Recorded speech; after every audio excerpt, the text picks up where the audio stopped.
সময় কি তবে ফুরিয়ে এলো সাইফ আলী খানের জন্য?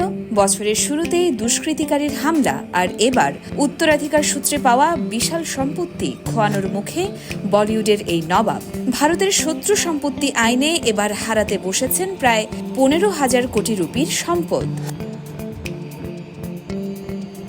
যে সম্পদ এক সময় ছিল নবাবী ঐতিহ্যের গর্ব, আজ তা গলে যাচ্ছে আইনের ধারায়। 2015 সালে মুম্বাইয়ের শত্রু সম্পত্তি দপ্তর ঘোষণা করে ভোপাল ও রায়সেনের পাতৌদি পরিবারভুক্ত জমিগুলো আসলে সরকারি সম্পত্তি। এরপরই আইনি লড়াইয়ে নামেন সাইফ ও তার পরিবার, দাবি করেন এগুলো তাদের পারিবারিক সম্পত্তি। আহমেদাবাদ প্যালেস, ফ্ল্যাগস্টাফ হাউস, রায়সেনের কোঠি সবই সাইফদের দাবি করা সম্পত্তি।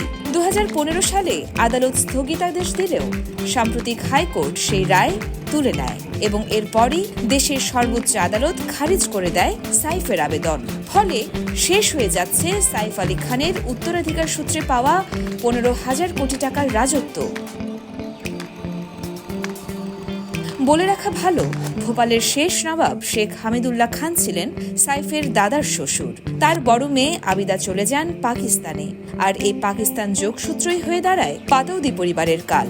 কেননা শত্রু সম্পত্তি আইন অনুযায়ী পাকিস্তানে স্থায়ী হওয়া উত্তরাধিকার সূত্র ধরে ভারত সরকার সম্পত্তি অধিগ্রহণ করতে পারে।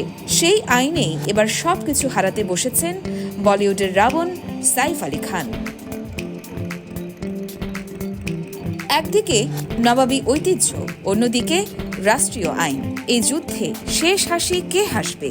আপনাদের কি মত? সাইফ কি তার সম্পত্তি ফিরে পাওয়ার ন্যায্য দাবিদার, নাকি আইনের চোখে ইতিহাস নয়, শুধুই নিয়মই শেষ কথা? ইয়োরমা শায়ের জাহান, দেশকাল নিউজ।